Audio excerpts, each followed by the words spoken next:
I started flying when I was 12. And I just got hooked very early. I was never a team sports guy. But when you put me in the cockpit of an airplane and you give me volumes of FAA regulations to read and memorize, and I have a goal. What is the goal? My goal, just kind of from within, was doing something that not a lot of people do. On today's episode of the Restaurant AI podcast, I've got a very special guest. I'm joined by Jake Williamson. He's a professional driver and co-founder of GP Lab Motorsports. Formula One is predictive analytics at 200 miles an hour, hundreds of sensors, millions of data points, and engineers running simulations in real time, all trying to make the perfect call before the next corner. But at the end of the day, it still comes down to a driver's gut instinct. Jake and I dig into that tension between data and the gut feel, both on the track and in business. We talk about what it's like to pilot a race car and how simulators and AI are reshaping motorsports, and more importantly, what restaurant operators can learn from the world's most data-driven sport. Because whether you're running a restaurant or running Le Mans, the goal is the same, getting more days or laps to go right. But before we dig in, a word from our sponsor, ClearCOGS. ClearCOGS is a leading provider of demand forecasting software in the restaurant industry, because the path to greater profits is always clearer when you know what's ahead. With that, I give you my conversation with Jake Williamson.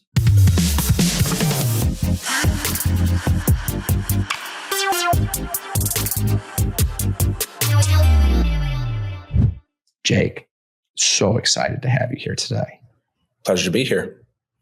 Look, I, like so many others, watched Drive to Survive on Netflix and got hooked on the racing world. I assume that's pretty much everybody nowadays. Pretty much, yeah. When I explain what we do in the racing world, they go, "Oh, like F1? Are you on Drive to Survive?" You know, it's a phenomenon. Yeah, it is. But I think the thing that really hooked me about the whole Formula One thing is when you really go watch the races, not a lot happens. I think there's every 10 or 15 minutes, there's one overtake. It's pretty stagnant. And so the teams that win, or the teams that make the biggest moves, let's say, are the ones that get the decisions right. And so you watch these races and you realize, there are dozens of software engineers that are running simulations and looking at millions of data points every second, so that when a car hits the wall, they know in the first 10 seconds, we need a pit now. We need these tires on. And those guys that get the decisions right are the ones that win. And, coming from ClearCOGS, doing predictive analytics in restaurants, we don't get to compete. We have one restaurant in one place.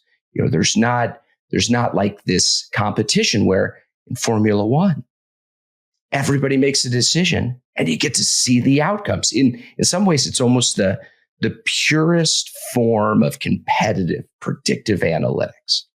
And so the thing I really wanted to talk to you about is the difference between the data-driven decision-making and the gut feel of a driver. And so just to start off with, let's go into the gut feel. What is it like to drive a race car? It's simultaneously exhilarating, but also sort of boring by design. The way we train is so intense, so often, and so consistent that it becomes an everyday occurrence. So you get into the car and you have a certain pre-performance routine, and then it sort of melts away and you're just doing your job. And I think that's like a lot of things. But as far as being in the race car, it's loud. It's a lot of vibration. It's, you have to have insane situational awareness, cardio ability kind of off the charts because it's hot in there. It's a trip. As you describe it, it almost sounds like if I'm in shape and I get my muscle memory in place, I can go drive a race car. How much of it is that versus innate skill and talent? Ooh, I like this question. So this is sort of an ongoing conversation in the world of racing, because in Formula One, you have very young drivers. And the argument is you can't be a great racing driver unless you've started at 6 years old and just lived and breathed it. I did not start at 6. So, and I'm just as fast as my driving partner who did. And I think that comes down to training. So there is an element of consistency in finding those last hundredths of a second or thousandths of a second that can come down to skill. But I think if you train hard enough and dedicate yourself to it, you can sort of match innate talent to a certain extent. I was watching the movie. What was the movie where the guy was a gamer and had worked his way into Sims? Gran Turismo. Yes, it was fascinating, and he would see the lines that other people didn't see. Had a different perspective on it that gave him an edge. Versus, I've driven the same line, muscle memory every time. Is there a little bit of that? I don't want to say personality, but innate talent that comes into it? I think there is an innate talent in that sort of side of things. So developing a feel, kind of the kinesthetic relationship with the car. I don't know if that's necessarily innate ability, that's fundamental to the car driver relationship. I think that's more of a personality thing, like you were saying. Some of the best athletes in the world have certain characteristics, right? They've got an edge. They're a little elbows out. They're risk takers, but also risk mitigators in a way as well.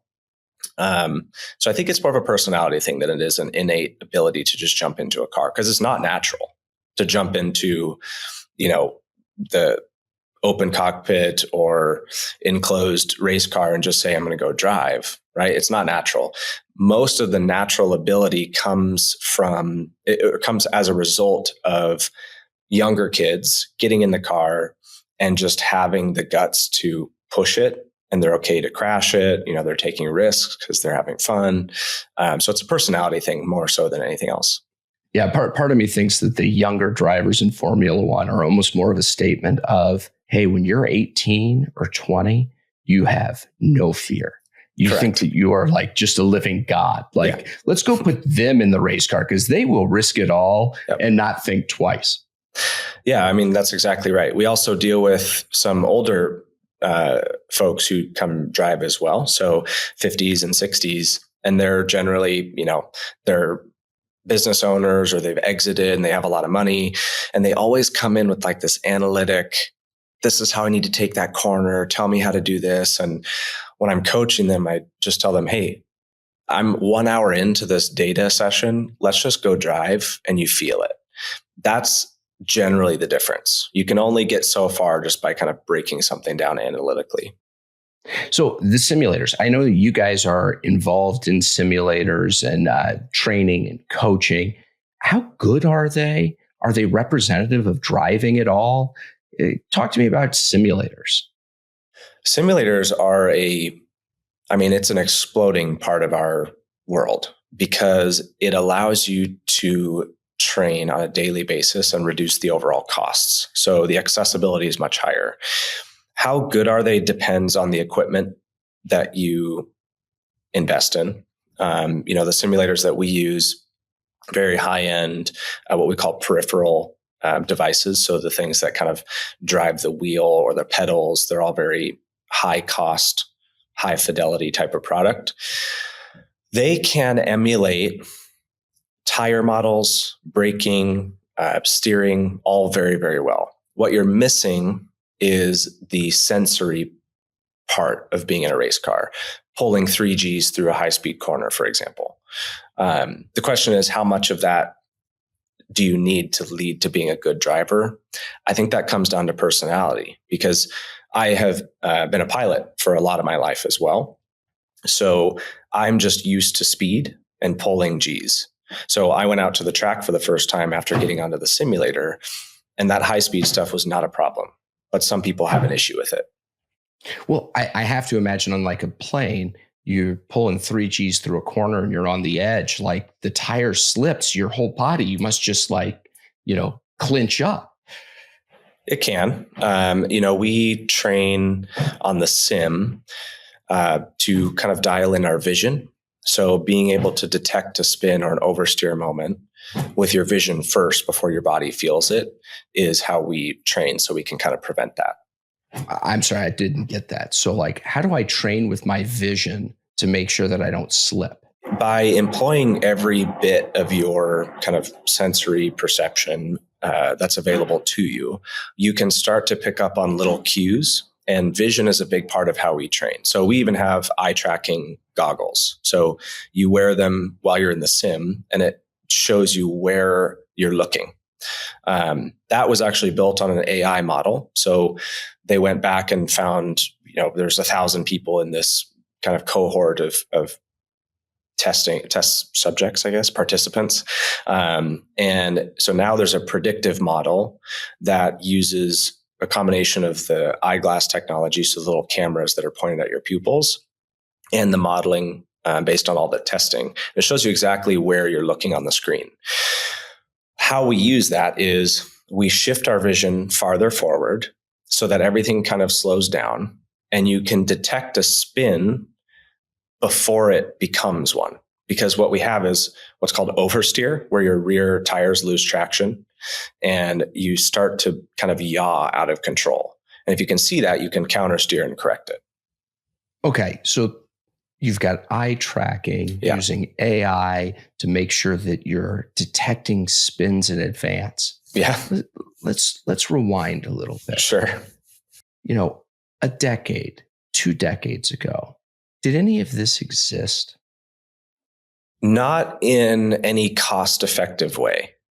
So our eyeglasses come from a company out of Germany they have an open source platform. So they're very kind of developer friendly. And it was $5,000 or $6,000 versus 10 years ago, you'd be looking at a $30,000+ piece of equipment with a huge, cart with the tech stack on it, the hardware.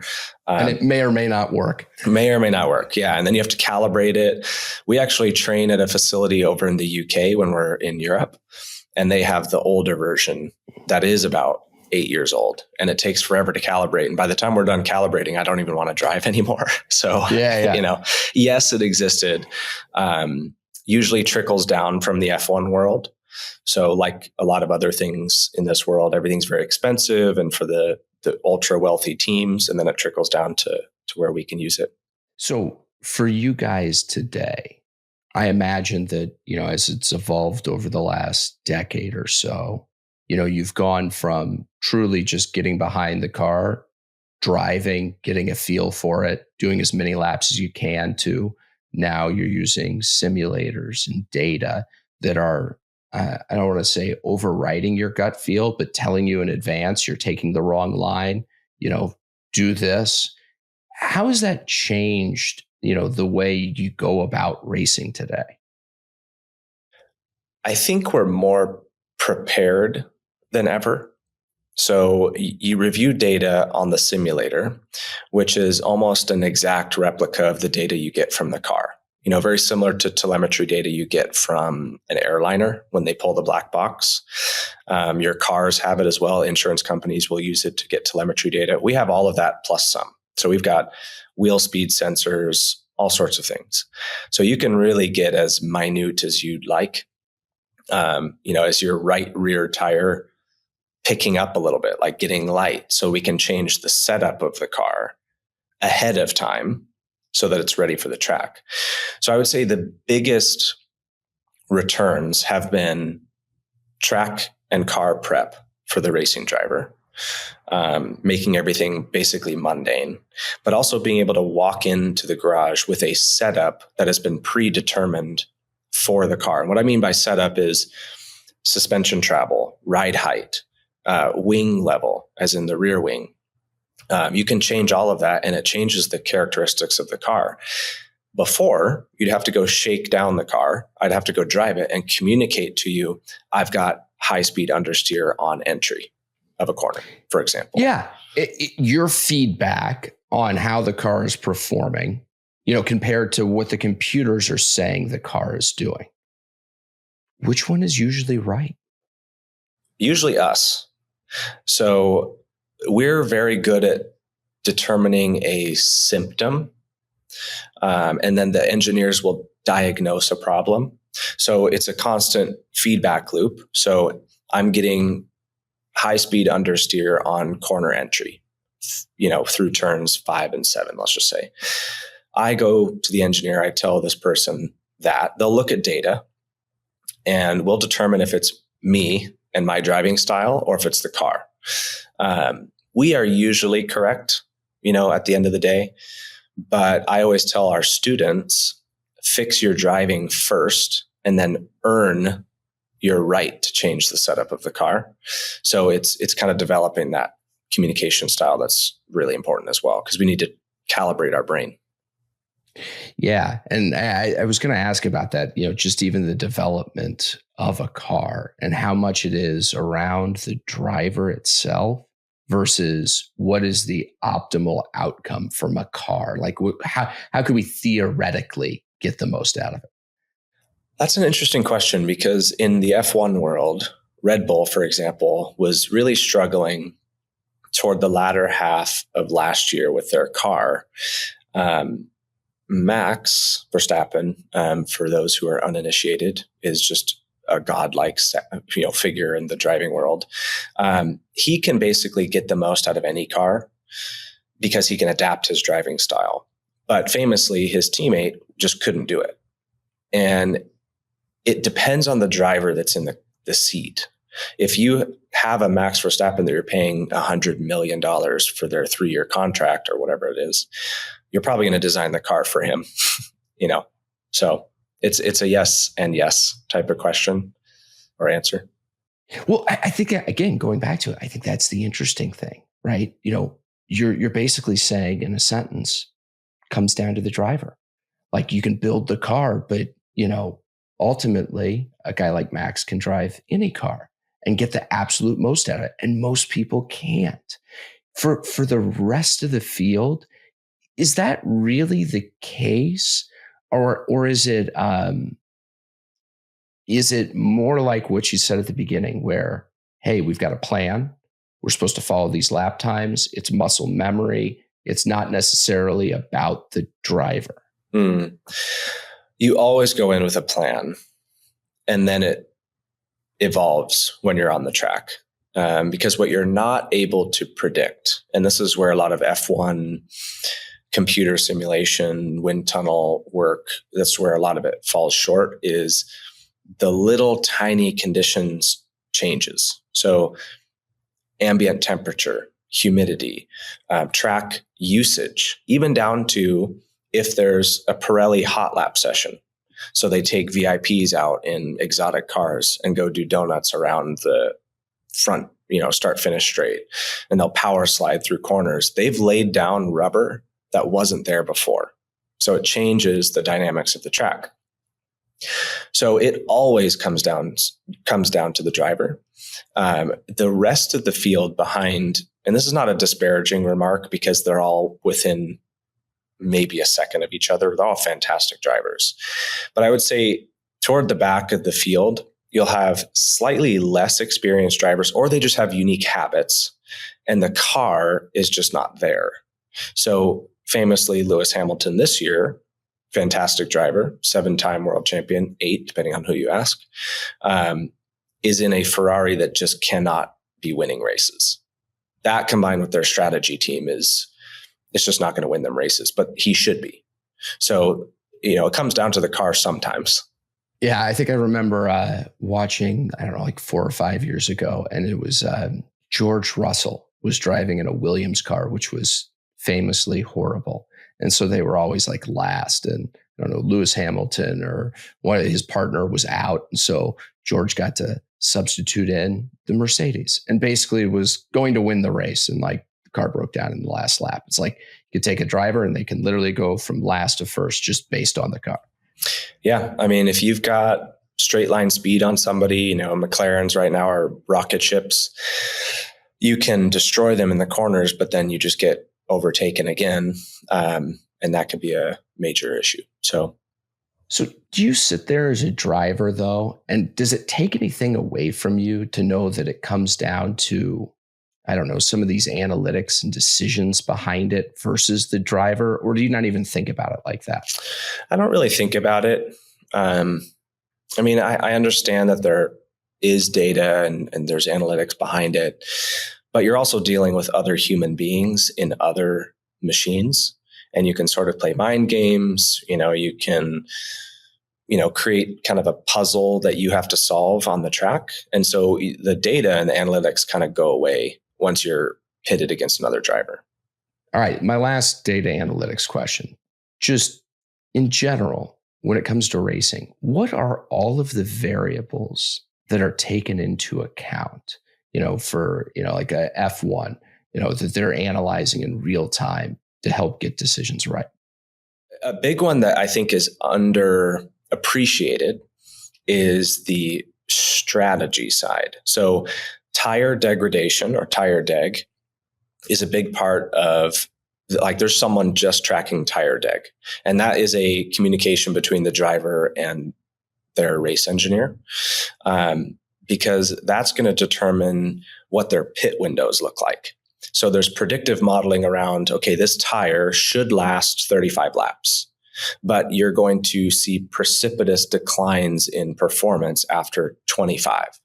So your pit windows are then determined by tire testing that's already been done preseason. They take the tires to the limits, and then the real-time analytics come from updates to that tire deg. So because you get tire pressure sensors and also temperature sensors. And do these people just have somebody, like, if I'm driving, just whispering in my ear, hey, by the way, this is how much you've got on your tires, this is where your engine heat is, like, here's what we're thinking? Or are they kind of in a vacuum and they're not aware of any of this that's going on?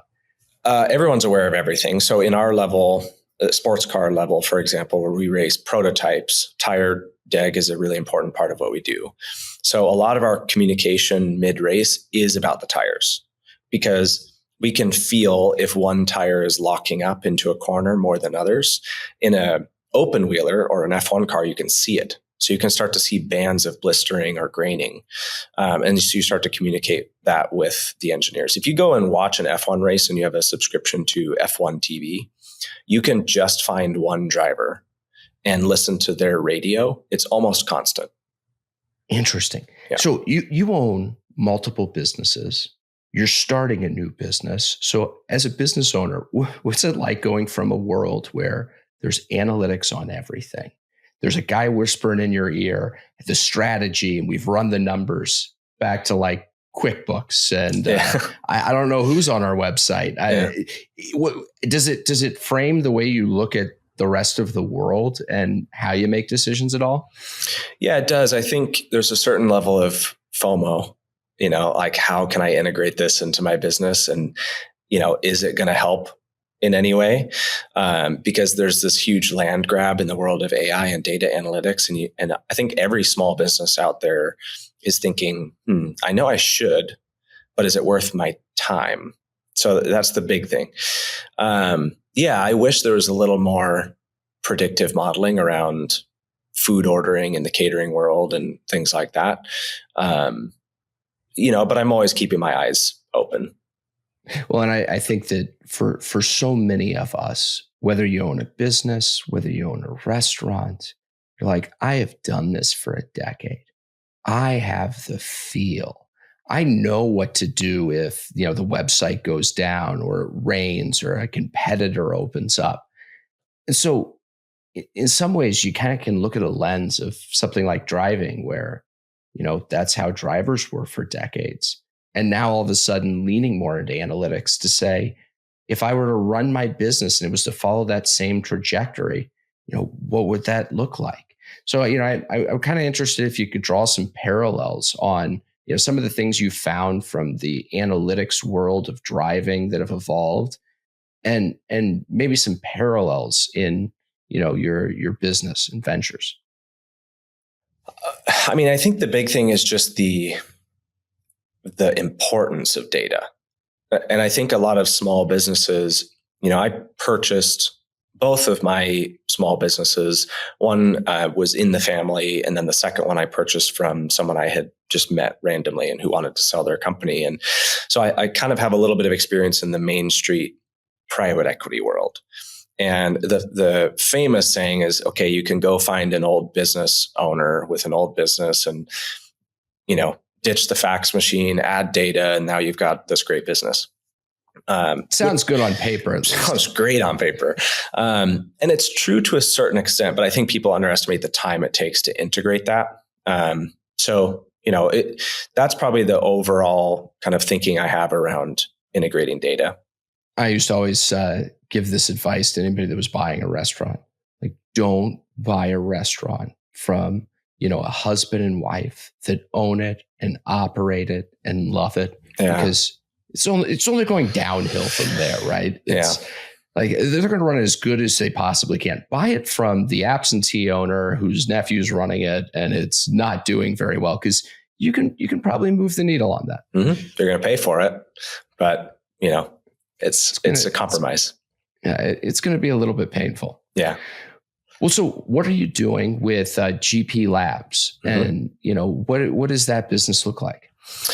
So GP started as it's a necessity. So Danny and I, my driving partner, Danny Sufi, we are a co-driver team. So we race in something called endurance racing. So 4 to 24-hour races, huge stints.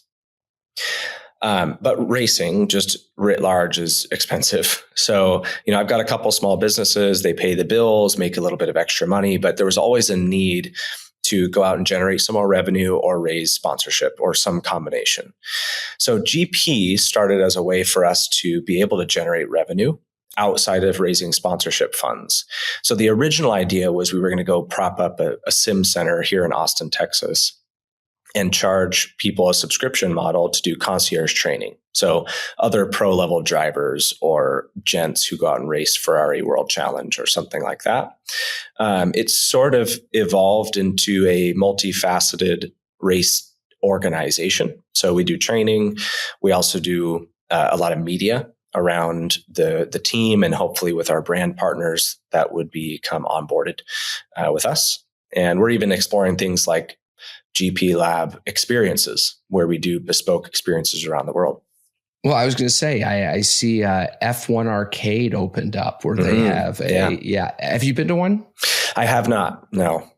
Yeah, they opened one in Philly. I haven't had a chance to go yet, but I've been looking forward to giving it a try. And it's really a restaurant concept, full bar, set up with all of these, F1 quality sims that you can go race. I thought it was a fascinating concept. I think it speaks to the fact of how many people are interested in this area all of a sudden.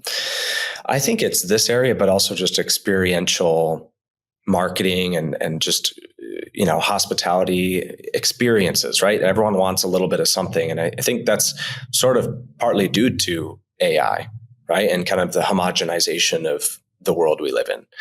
Everyone is kind of flocking to something to belong to. People want authentic. They want real. They want to see it. So walk me through the experiences that you guys are looking to do. Yeah. So hospitality in the racing world. Yeah. So hospitality is a huge part of what we do in racing. So there's sort of a two-pronged approach that we take. There's obviously the easy approach is we have race weekends. As a team, as a driver, you get access to everything, which is very unique to what we do outside of F1. So F1 is very kind of tight knit. You can't get anywhere without paying a lot of money.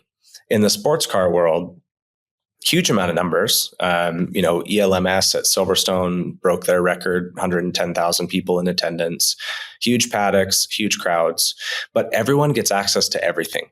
You can hang out, you can't necessarily go in the garages, but you can hang out in the paddock. You're going to see drivers walking around, take pictures, chat with them. There's all sorts of activations. So there's just natural hospitality that happens at the race weekends. So we're developing kind of that arm of our business to then take that to the next level. So you can come into the garage with us, hang out with the race engineers, the strategists, go check out the car, hang out with the drivers.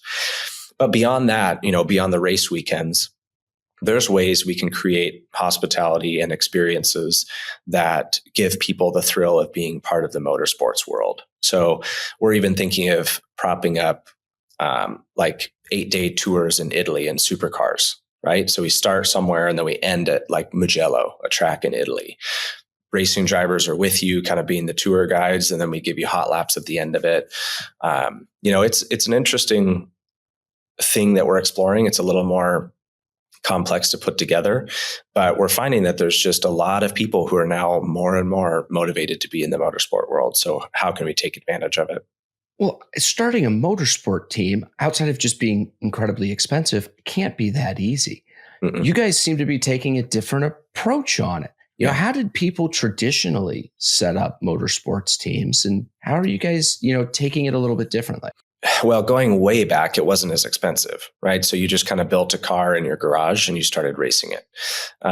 Some of the old school F1 drivers, they just had a car. They were generally, wealthy individuals, and they would go out and just race their cars. And that's how F1 started. And one would die every like 5 races. At least, yeah. Beyond that, it started Not a great system is another way of saying. No, horrible system. Yeah. It's very so they got a little bit better. Yeah, it's similar to how aviation started, right? Just a lot of crazy people who flew and they probably shouldn't have been flying at that time, nighttime or in the weather. But once it started becoming more built out, like there was an infrastructure around it, you would start a team, you'd get some backers. At that time, there would be a lot of automotive sponsors just wanting to put money into it. And it's a very traditional model that you're used to seeing in NFL, NBA. You've got eyeballs, you've got an owned audience, put a sticker on a car, put a sign on the side of the arena or field. And that's traditionally how things would go about. Or it's just some very rich dude who puts some cars in the field. They don't last very long though. They have a lot of fun. They have a lot of fun. Off their chest. They, it's off the bucket list and move forward. Yeah. So now we're sort of in an in-between period. There's still the sponsorship model. I think more and more people or organizations are now coming back to the sponsorship model because they're sort of realizing that sports and experiential marketing is exploding. So you have like Perplexity, who sponsors Lewis Hamilton, and some of the other AI companies are getting into it. A lot of tech, Coinbase, Kraken. Now all the sponsorship is tech sponsors. But what you are now seeing is kind of a dive into a more modern approach, media forward, kind of the creator-based economic approach so that you can have eyeballs off the track as well. Well, I mean, I think that you look at the Drive to Survive as just like the case study. Take a sport that, is kind of niche and tell the stories behind the scenes. And all of a sudden you get people like me that are enthralled by it. Mm-hmm. Yeah. I think there's been a lot of that in traditional sports. And now we're starting to see the reality show kind of idea seep into the rest of alternative sports. I mean, you're starting to see like professional pickleball, or padel, esports teams. So, by creating an audience around the lifestyle component, you can actually create some movement for brands. Something tells me the lifestyle around pickleball versus racing Porsches around a track is a very different experience to watch. It could be. I live a remarkably mundane, kind of boring life. To some, it would be exciting, but you get used to it. Flying airplanes, driving cars. After a while. I was going to say, I think you could work with that as a producer. We could probably choose that up. The racing, I agree. So why racing? How'd you get into this? You said you didn't start when you were 6. Yeah. Flying is probably what ultimately led me into this world. I started flying when I was 12. So I actually, fun fact, when I was getting into flying, I was sort of making a decision. Do I go drag racing or do I go flying? My parents got involved and said, you should probably go flying.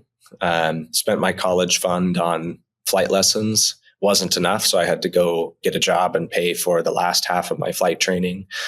And I just got hooked very early. I was never a team sports guy, but when you put me in the cockpit of an airplane and you give me volumes of FAA regulations to read and memorize, and I have a goal that not a lot of people go and achieve. What is the goal? Because I always feel like flying today seems more like, can I adhere to all of the regulations and get from point A to point B? My goal, just kind of from within, was doing something that not a lot of people do. I love the idea of getting licenses and certifications and having a skill that no one else has. That was my goal. Originally, there was a professional goal as well. So I explored kind of going to the airline world, and it ultimately wasn't for me. But that was sort of the awakening of my competitive spirit, maybe a little bit of ego as well. And then racing was just always a passion of mine. So I got into some karting leagues locally, did really well. And I said, I think I want to try this in a real car. Started doing really well. And then I want to do something that maybe 1,000 other people have achieved, at the age that I was. Yeah. I'm half surprised we didn't see you in one of those little Red Bull single engine planes flying. What's that called? Where they fly around the course and race for times? Yeah, that aerobatic flying. Yeah, it's air races. It's like on ESPN 8, the Ocho. Yeah, I've been in those airplanes, but definitely not televised, which is probably good because I don't know if I should have been doing it at the time. Yeah, against FAA regulations, I would take it. Maybe. There's a statute of limitations, I'm sure. So you go about to build GP Labs today, the modern day approach. How do you go tell your story through social media? How do you build that brand up? So if you look at F1, they're probably the best model for approaching media in the sports world right now, aside from Drive to Survive, which ultimately helped them get into it. Now all of the teams have social media admins, full marketing teams, and they're realizing that the drivers, have a lot of brand value to themselves. I feel like the first season, there were like team principals that just wouldn't even take an interview, that just weren't a part of it. By season 2, everybody was there and had signed whatever documents they needed to. Yep. You start to realize what kind of numbers these shows do and what it means for the sport. So we are taking a similar approach. So very similar to how AI and data analytics kind of trickles down from F1. The media approach trickles down as well. So you're now seeing not many, we're one of very few teams / drivers who take the media side very seriously. But, we build out content calendars.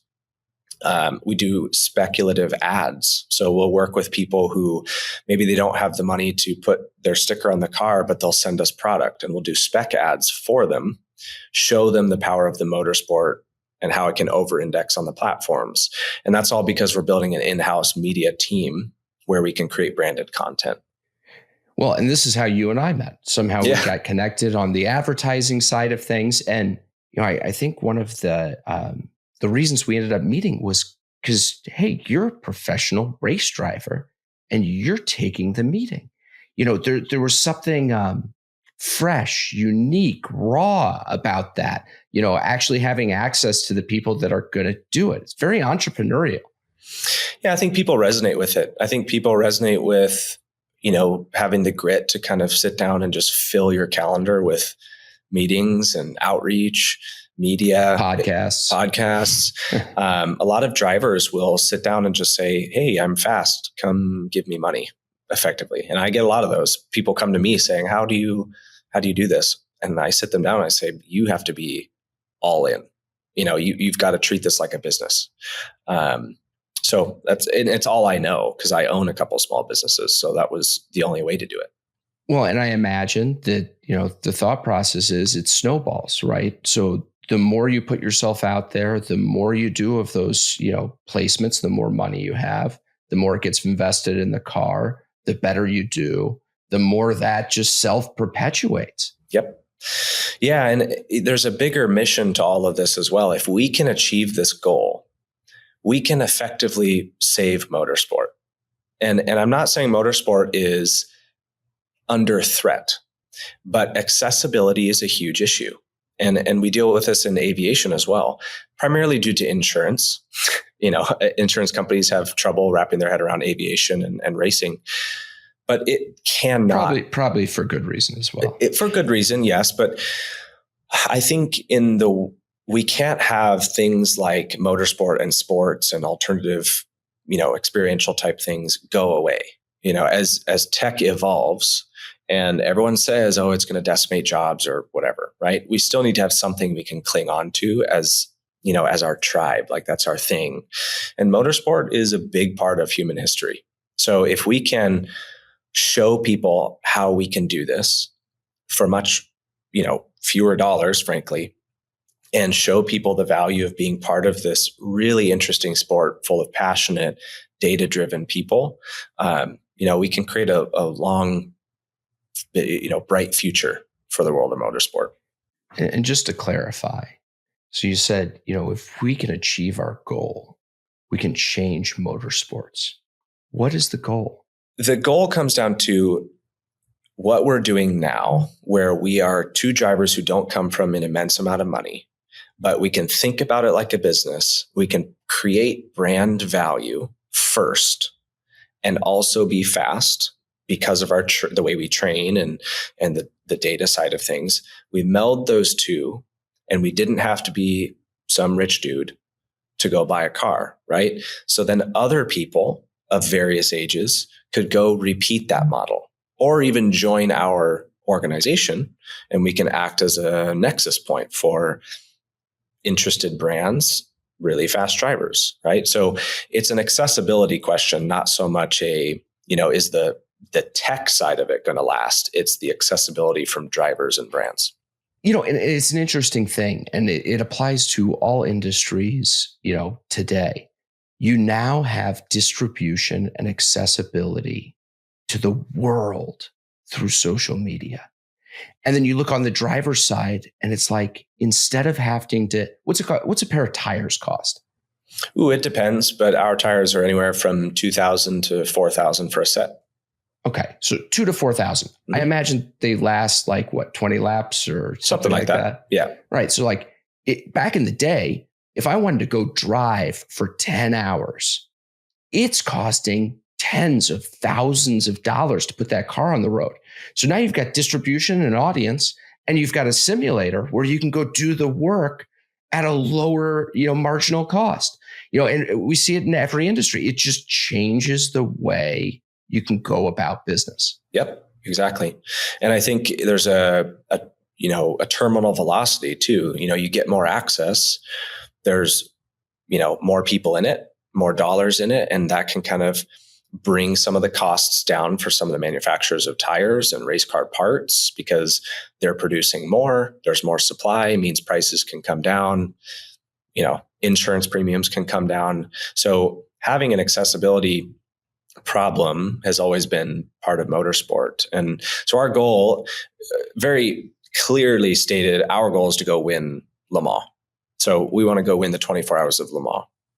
That would be a hell of an achievement. Yes. So that's what we are building to. But our story, around GP Lab and creating a more modern version of a race team and kind of being part of the solution is all built on that story of us driving and hopefully winning that 24-hour race.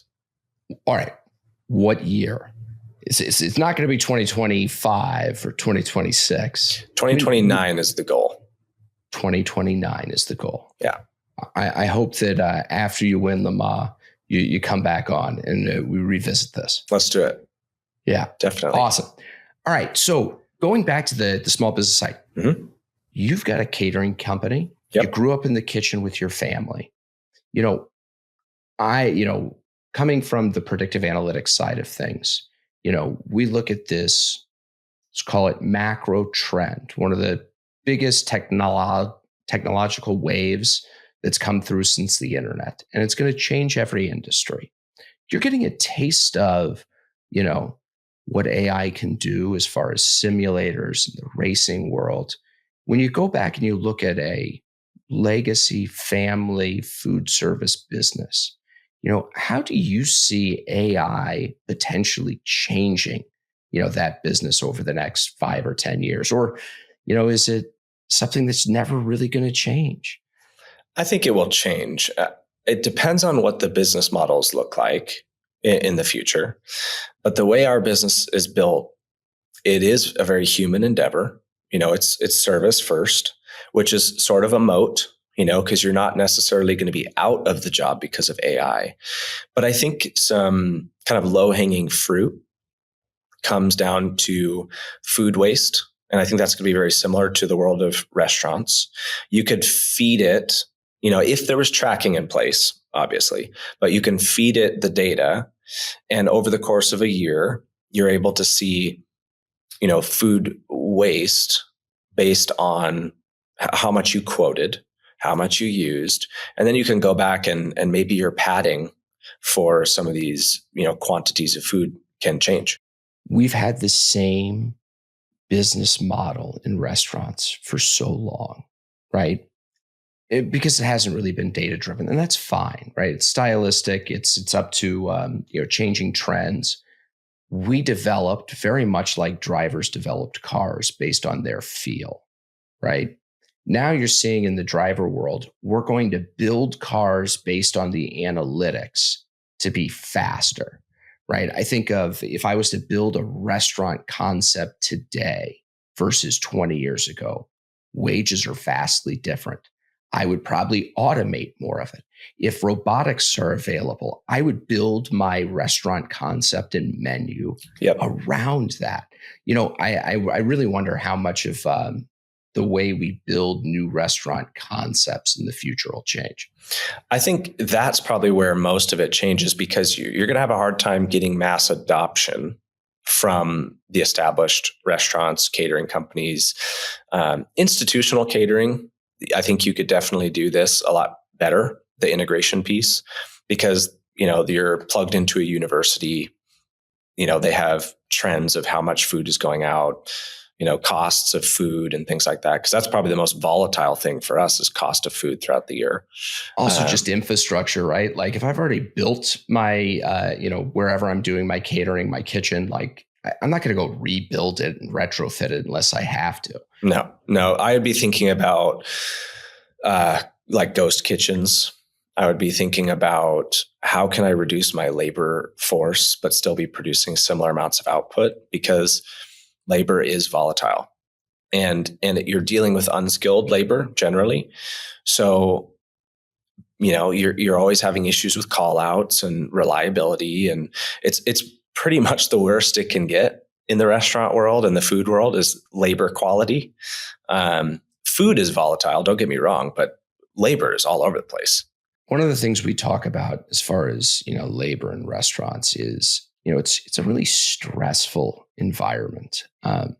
It's very reactive. I don't know what's coming. Because I don't know what's coming, every decision I make might be the wrong decision. I go back to the racing side of it and say, if I didn't have a crew chief, right? And, it's back before I had radio. I'm just driving. I'm probably stressed out a lot of the time because there could be a crashed car at any given corner. I'm wondering on the predictive side of things, if you move from reactive to proactive, right? Which is kind of what you've done in racing. How do you think that would feel in the business world? I mean, it's what I teach all of my employees and in my other business where we are sort of a franchise alternative. So I'm empowering other people to start businesses. I always tell them whatever you can do to be more proactive, the less stressed out you're going to be, because we're in racing, we're all about mental capacity. Same with flying. So if you have extra bandwidth. I would say, what do you mean by mental capacity? So racing, we'll just use it as an analog. If you are racing, we train. So we actually do full laps where we count backwards from 300 in threes or sevens. And we have to be doing it at a certain cadence. And the lower you can get in the countdown, the more mental capacity was there to kind of do that little mental exercise.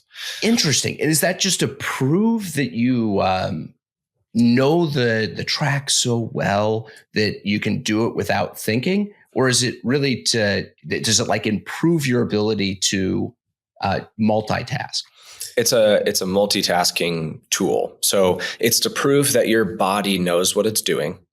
So it's an autopilot, because when you put yourself into a racing scenario and someone is barreling down the straight at 250 kilometers an hour right next to you, and they plan on taking the same left turn that you plan on taking, you have to be able to think through how you're going to approach that corner so you can stay ahead of this person.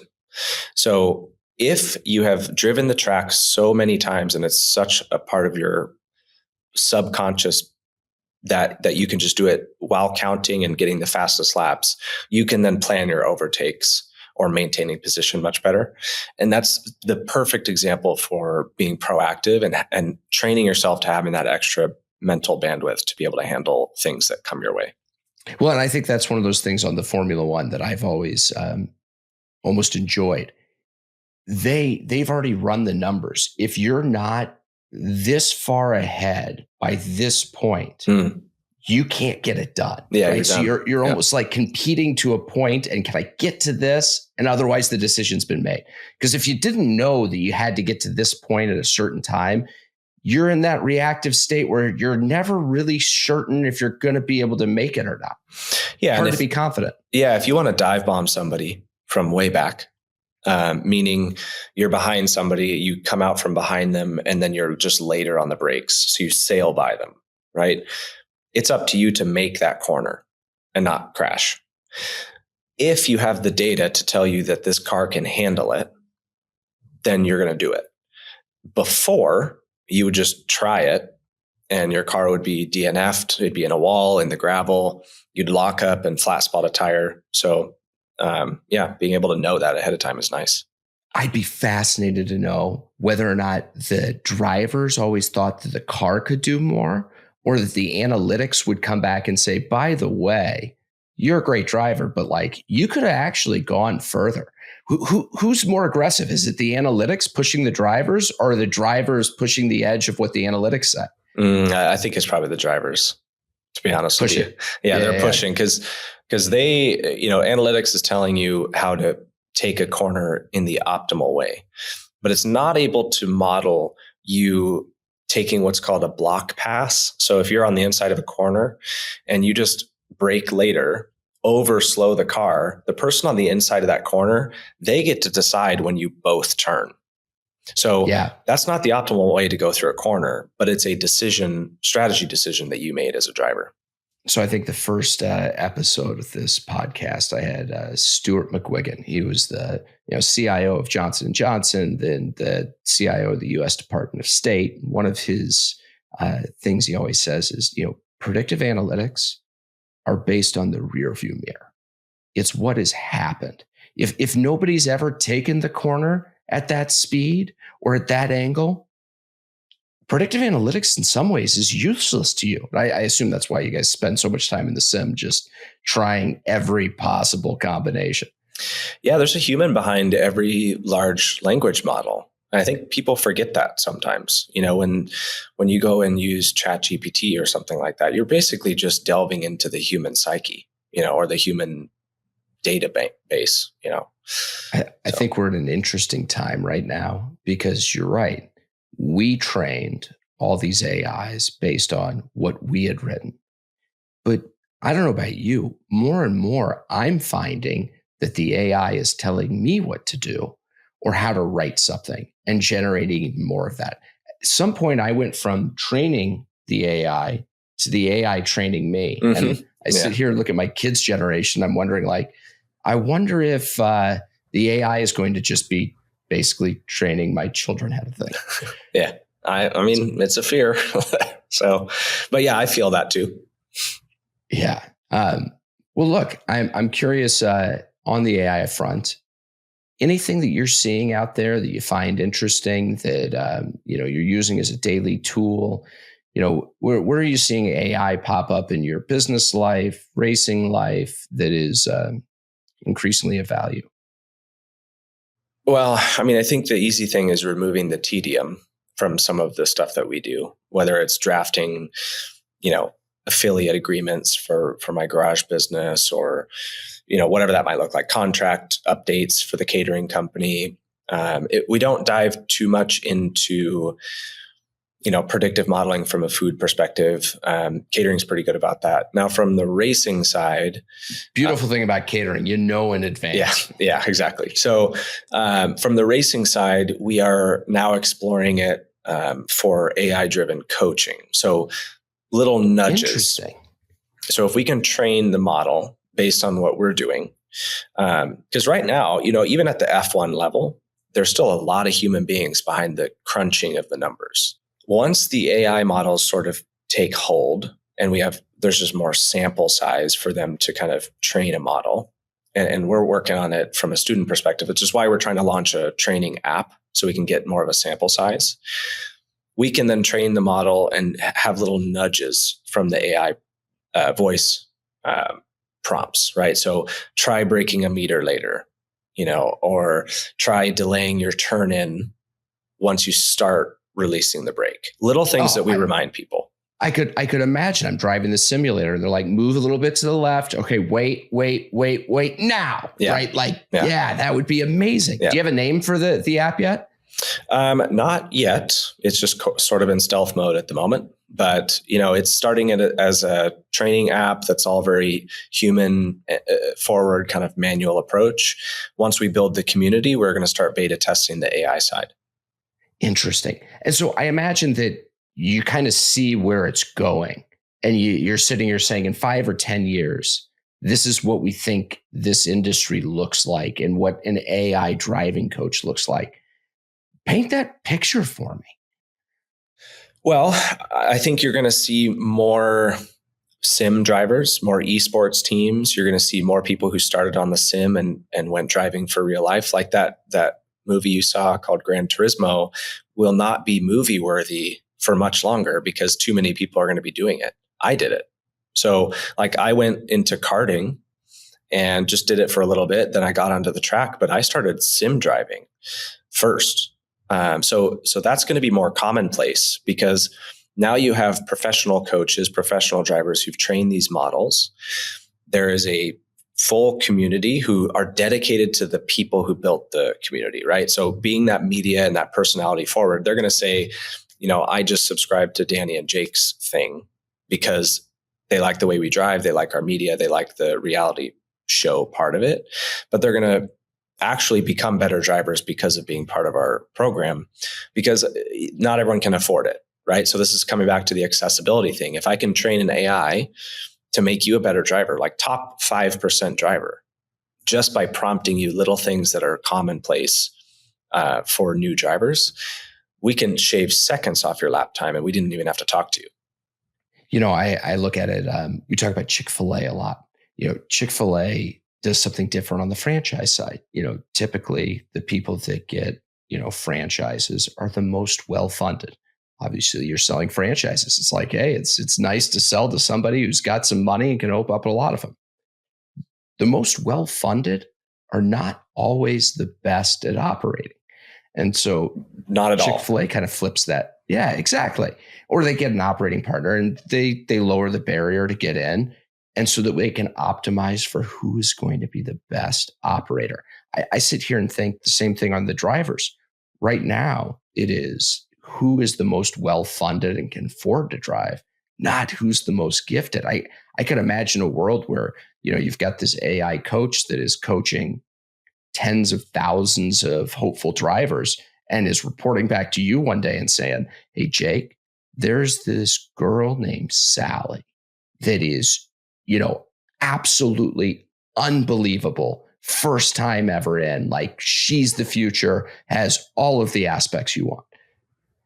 Yeah. Who would never have been found before. Nope.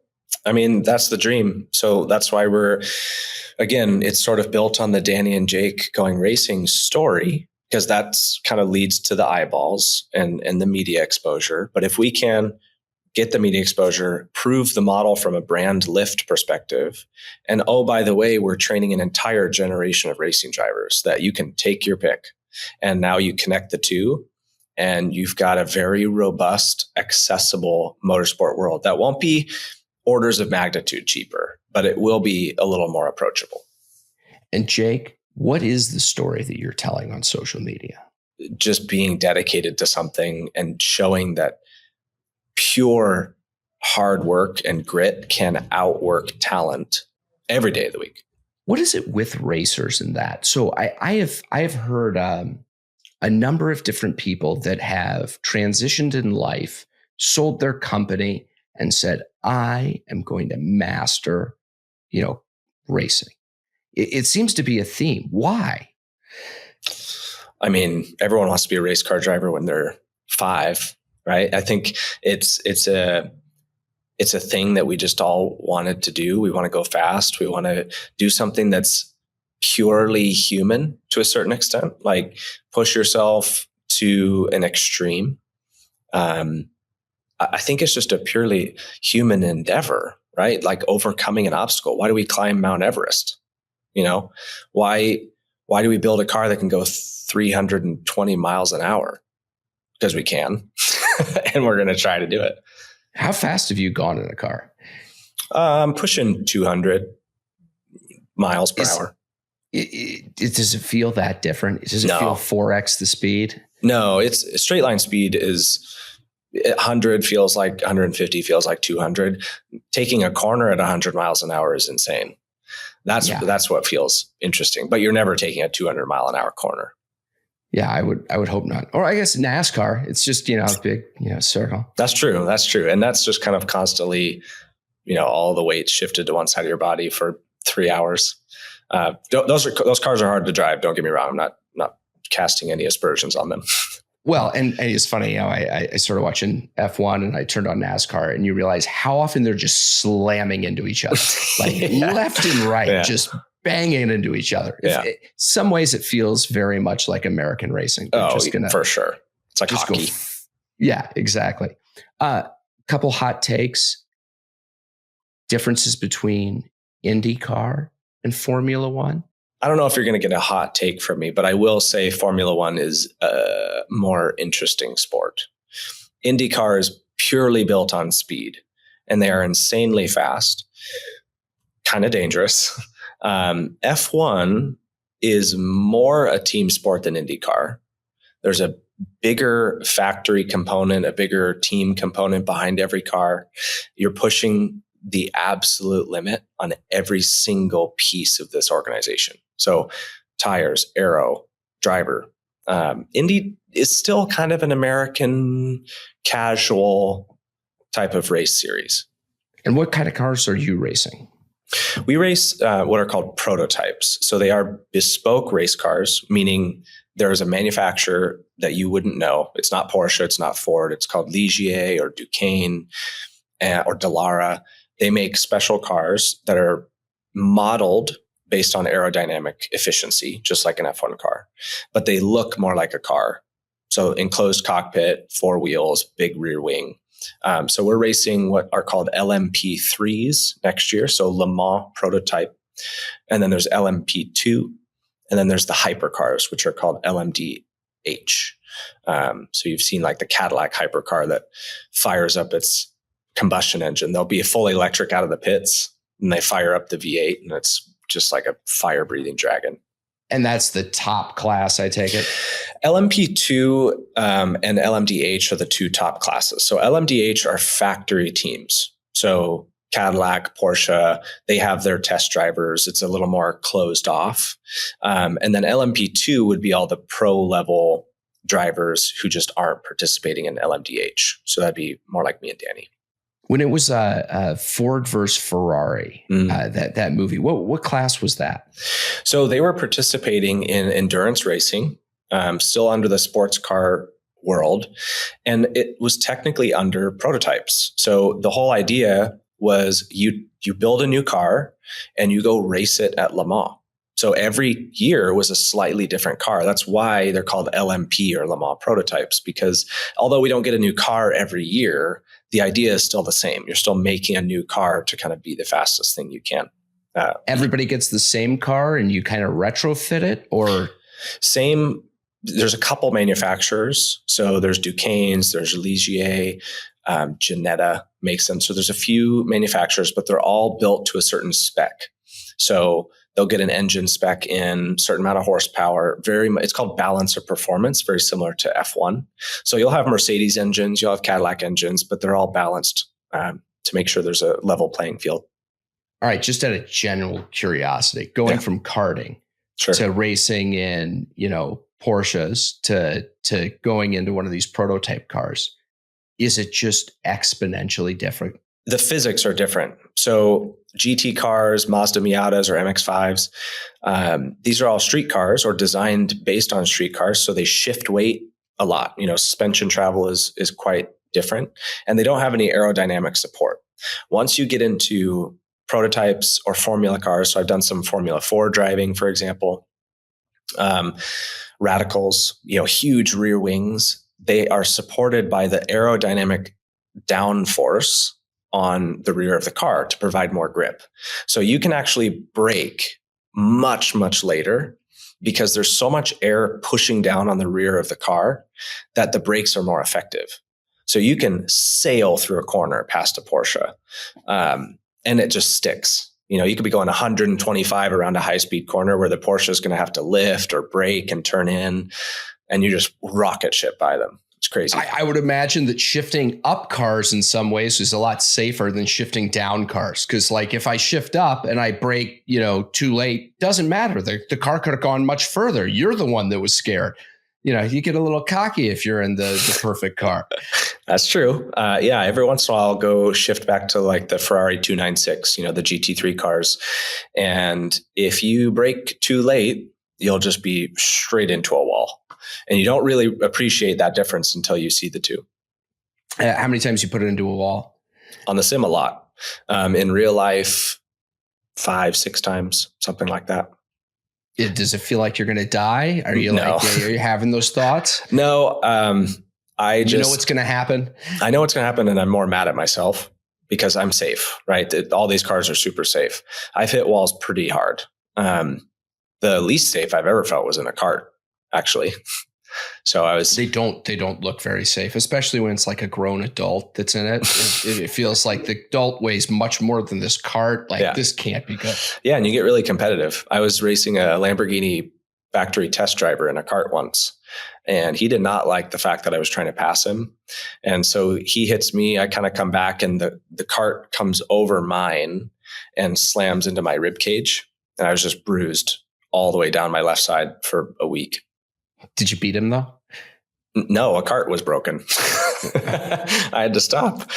So, well, I cannot wait to continue watching the Jake and Danny show and following you guys. How can everybody follow you and be a part of this process?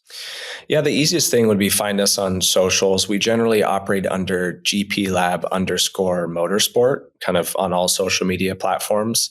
They're all, pretty much consistent across that name. And Instagram is a big push for us, and TikTok and things like that. Those are the fun ones. And if anybody is interested in doing hospitality events, sponsorships, advertising around racing, what do they need to know? Why should they do it? And what's it look like working with you all?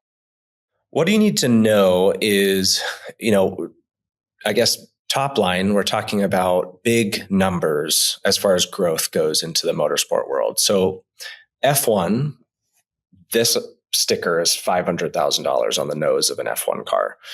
For us, you're spending way less money. The investment is 30, 50, 60K, and you're getting a full brand integration into the team. And that's for any team that's doing it the way we're doing it, which is very few, admittedly. But the level of investment and the return on eyeballs, I guess, is much, much bigger in what we do. So you spend the 30, the 50, and you're exposed to 110,000 people just on a race weekend. That's important to note. Yeah, I was going to say, if you have your logo on the front of the car and that car happens to be being featured on TikTok and Instagram and everything and highlighted, that goes a lot longer than just it was in the race. Yeah, that's honestly, that's where most of our value comes from. So you asked, what's it like working with us? We have a content production company effectively in-house, and so you come to us, we talk about your goals, and we have very specific deliverables around motorsports themed content that we're going to produce throughout the year. We're doing a docuseries in 2026 around our ELMS run.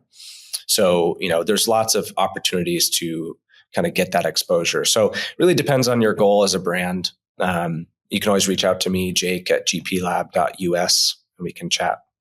And I assume that the cost today is going to be greatly less than the cost in 2029 when you guys are rolling up to Le Mans to take the title. Yeah, I mean, you're talking about, a $2 million run to go after the title for Le Mans. So, prices go up, investments go up, but so does the exposure. So as the media takes hold and we've got more drivers in our kind of stable of drivers and more eyeballs, then yeah, investment levels go up. Well, I would love to end on one final note, and that is this. What was it like to win your first race, whether it was karting, racing? Give me that moment and what it felt like. Relief. I remember it was sort of like a culmination of all this training and mental prep. And you sort of have a sense of, okay, I did that. Now what's next? And that's just me, right? So I'm the guy that climbs Mount Everest, sits on the summit and goes, cool, now what? So that's just my personality. There is a little bit of ego. You're sitting on a podium, whether you win or not. We could be third step or second step, or you get like driver of the weekend, right? So I've gotten some of those as well. There's a feeling of validation, and your ego gets a little bit of a massage as well. Like, hey, I'm pretty cool. So it's a good feeling. As well as it should after winning a race. Yeah. Well, Jake, appreciate you coming on. Thank you very much for the time. Yeah, very fun.